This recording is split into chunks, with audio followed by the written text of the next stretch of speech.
Hi everyone. In this video, we will be discussing regarding the next stage, that is embryogenesis. So embryogenesis occurs soon after the fertilization process.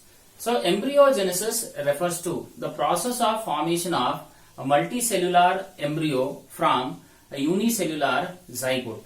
So how this entire process of growth and development of the embryo takes place, so that we'll discuss in this video. So embryogenesis, okay, so this formation of the embryo, that embryo which is present, so that embryo we call that developmental stage as embryo up to 8 weeks or 2 months. So how this process of conversion of the zygote will result into the formation of embryo, so that we'll discuss in detail in today's video. So firstly is the cleavage. So cleavage, basically a word cleave. Cleave refers to cut. But according to the definition, cleavage refers to the rapid, rhythmic, repeated mitotic divisions of the zygote that results into the embryo.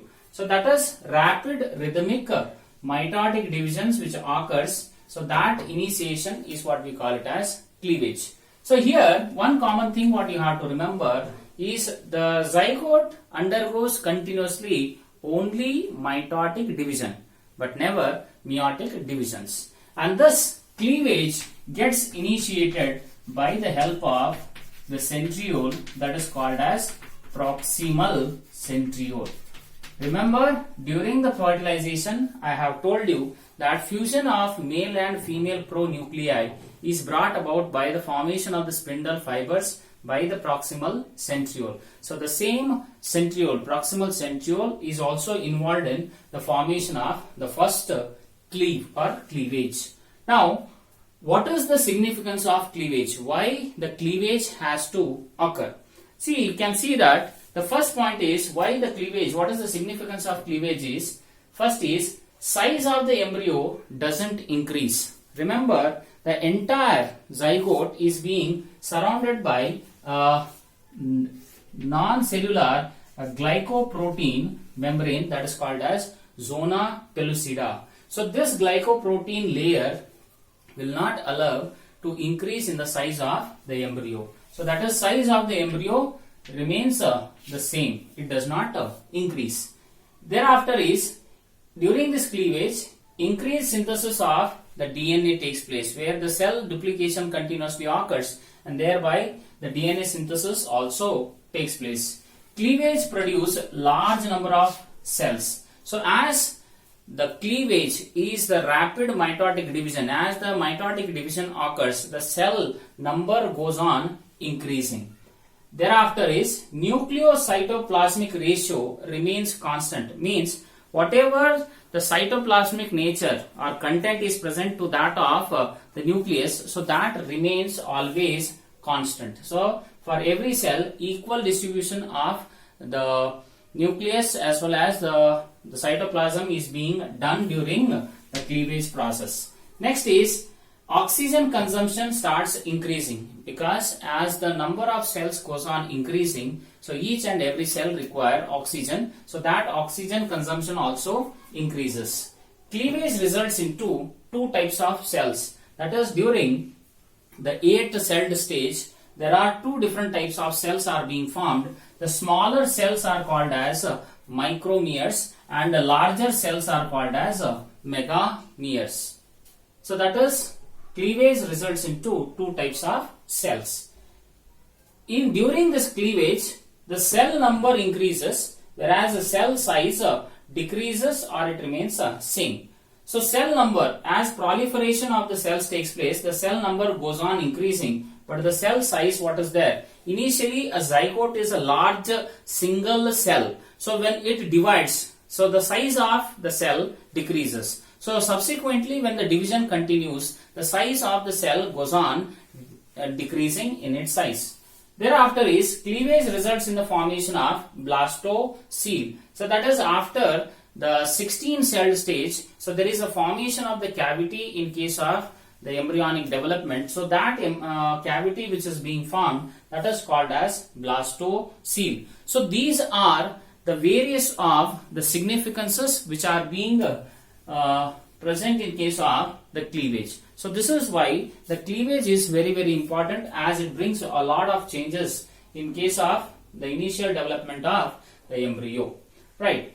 So this is a picture which explains about how the division of the cell or the zygote takes place. So here in the diagram it depicts, so this is the secondary oocyte which is being released after the ovulation on the 14th day. Thereafter the sperm is entering into that of the secondary oocyte. Thereafter the secondary oocyte gets converted into the ova, and thereafter the sperm nucleus will fuse with that of the female nucleus, that is ova nucleus, and thereby it results in the fertilization.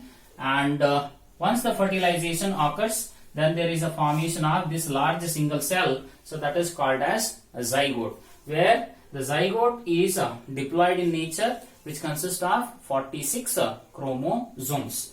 Now this zygote undergoes the process that is called as cleavage. So as I said, the cleavage is being initiated by the proximal centriole. So what happens is, once after the fertilization takes place, okay, the product of the fertilization is zygote. So the first cleavage occurs 30 hours after the fertilization, which means once after the fertilization takes place, 30 hours later, the first cleavage occurs. And this first cleavage occurs anterior-posterior axis, or you can call it as longitudinal axis. So when this division occurs, okay, so there is a formation of two cells. Now these two cells are also called as blastomeres. So two blastomeres are being formed, and the entire zygote which is present, so this entire zygote is being divided into two blastomeres or two cells, and both the cells which are being formed are equal in size. So that is why in case of the humans we call the cleavage as a holoblastic equal. And remember, the two cells which are being present here, they are being superficially a cleave is being done, okay, and which means that both the cells which are present or the blastomeres are present, they are intact with each other. By chance, if the cleavage, okay, if it deepens and if the entire zygote gets divided into two cells, okay, so this results in the formation of the identical twins, or you can call them as sometimes what happens, monozygotic twins. Sometimes what happens is the cleavage occurs to some extent. The cleavage deepens and it results in the formation of two cells like this, okay, and these two cells again further divide and results into four cells. So these individuals where there is a joint, okay, either it may be the cells may be joined anteriorly or posteriorly, so this results into the formation of the individuals called as Siamese, okay. Whereas if the cell gets completely, if the two cells are being completely separated, then that results into identical twins or monozygotic twins, as because they are formed from one sperm and one ova, which means both the sexes will be same. Either they will be male or the embryo will be the female.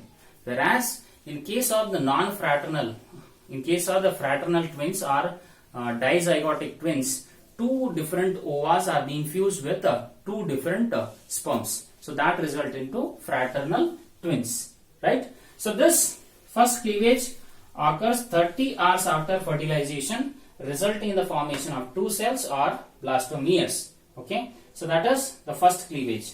Next is the second cleavage. The second cleavage occurs 40 hours after the fertilization, or you can even say 10 hours after the first cleavage.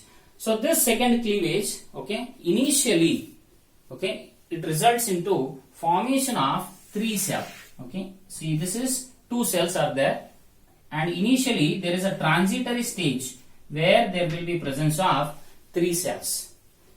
Later this extends and it divides the other larger cell into two cells. So thereby two cells now gets converted into four cells, and this is right angles to that of the first cleavage.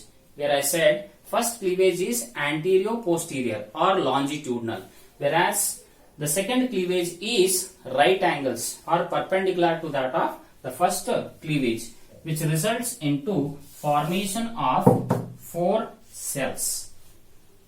Next is the third cleavage. Third cleavage occurs 72 hours after fertilization, and that results into formation of 8 cells. So even you can say that third cleavage occurs 32 hours after the second cleavage or 42 hours after the first cleavage, which results in the formation of 8 cells. Very important point here is these 8 cells which are present, all the 8 cells are totipotent in nature. They are totipotent.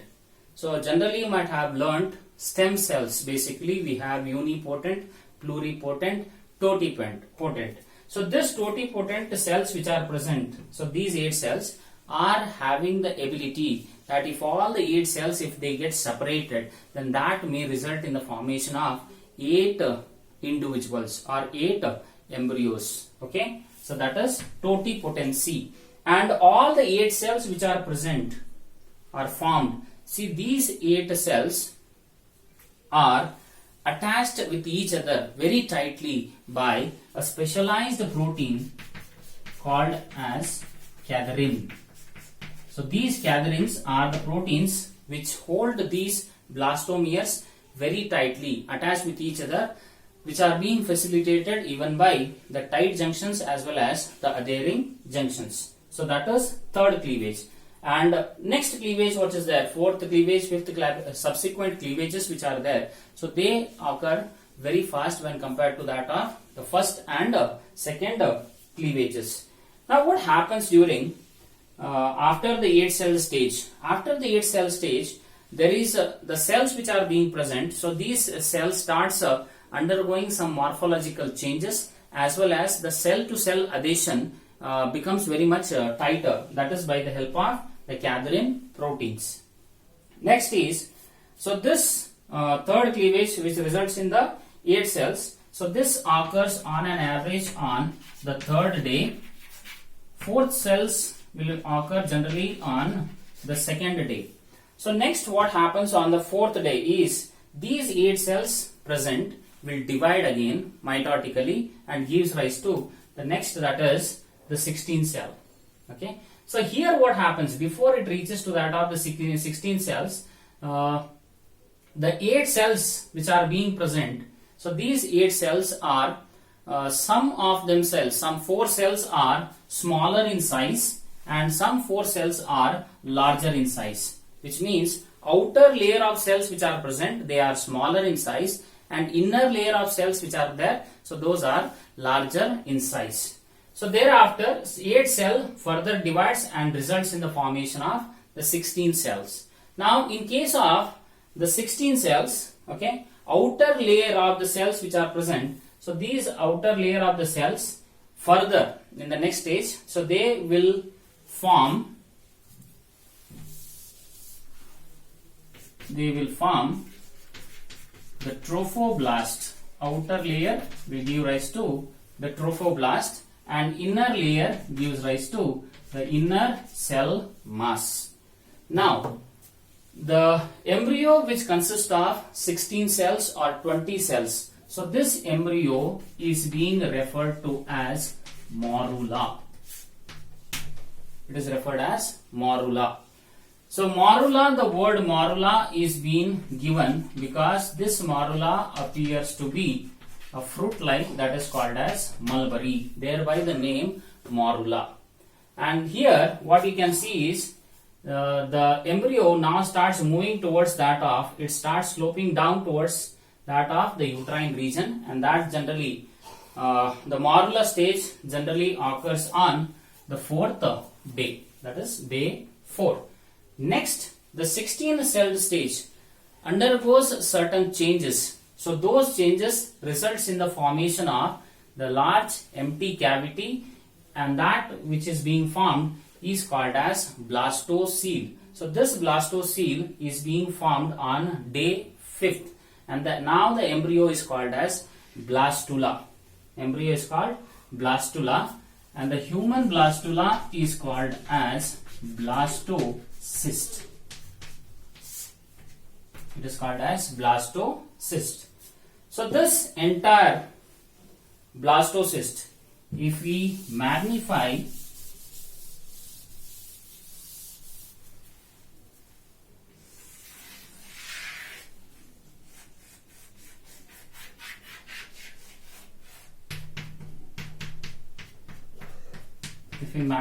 the blastula, we are able to see two types of cell. This is outer layer of cell, and there is presence of one more layer of cells. So these one more layer of cells present. So this is outer layer of cells are called as trophoblast cells, and inner layer of the cells are called as inner cell mass. Trophoblast cells are flat, whereas inner cell mass, or you can even call it as embryoblast. So this embryoblast are circular or round in shape. Now in between this outer and inner layer, there is presence of this cavity.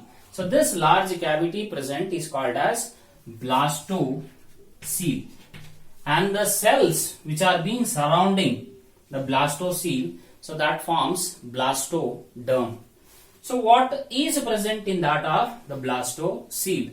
Blastocoel consists of amino acids, thereafter is proteins, growth factors are being present, and these factors which are present in this fluid filled cavity blastocoel, so that is necessary for cellular differentiation. Now one more point is the inner cell mass, whichever region the inner cell mass is present, so that region is called as embryonic region, and the opposite is called as abembryonic region, embryonic pole or abembryonic pole. Attached to that of the inner cell mass, the cell mass which are being connected with the trophoblast here, so these are called as cells of Robber. They are called as cells of Robber. Okay, so this is cells of Robber, where the trophoblast cells are connected with the inner cell mass. Now what is the use of the trophoblast cells and inner cell mass? Trophoblast cells are those which further in the next stage, when they start dividing, they give rise to two extra embryonic membranes, namely amnion and chorion, whereas inner cell mass will result in the formation of the germ layers, thereby it results in the formation of embryo proper. Okay, so this is about the blastocyst. So remember, human blastula is called as blastocyst. Now during the 6th day, what happens? During the 5th day, the entire blastula is covered by the zona pellucida. But during the 6th day, what happens? The changes occurs in that of the zona pellucida, where this zona pellucida is being broken down by the help of the uterine secretion. And once the zona pellucida is being broken, the region of the blastula where the embryonic pole is present, so this particular part now starts getting attached to that of the endometrium of the uterus. So how this attachment occurs is by the help of the trophoblast, where the trophoblast cells will secrete lytic enzymes, and when those lytic enzymes act upon the endometrium lining, so there they form a small cavity. So this cavity formed is uterine cavity, so that the entire blastocyst, okay, towards the embryonic pole, so that comes and attaches to that of the endometrium. So that is by releasing the lytic enzymes secreted by the trophoblast cells. So this attachment of the blastocyst to that of the endometrium occurs on 7th day, and the entire process of attachment of the blastocyst to the endometrium is called as implantation.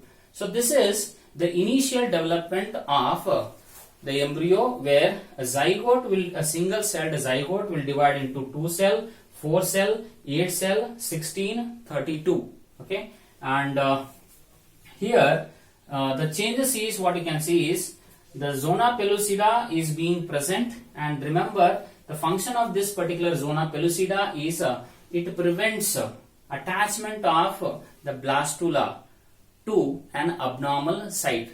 By chance, if the zona pellucida is being degraded in the fallopian tube itself or in the oviduct itself, then there is a possibility that this embryo may get implanted into the fallopian tube. Okay, but what happens is it results into the ectopic pregnancies, where the growth and development of this embryo will be inhibited as there is no space. And there is one more condition in case of the female, that is called as endometriosis. So in case of that endometriosis, a part of the endometrium is being grown in that of the fallopian tube. So there is a chance also that that particular embryo may get implanted even in the fallopian tube, and that results generally in the ectopic pregnancy, and it occurs into abortion. So this is all about today's video, that is up to implantation. Thank you.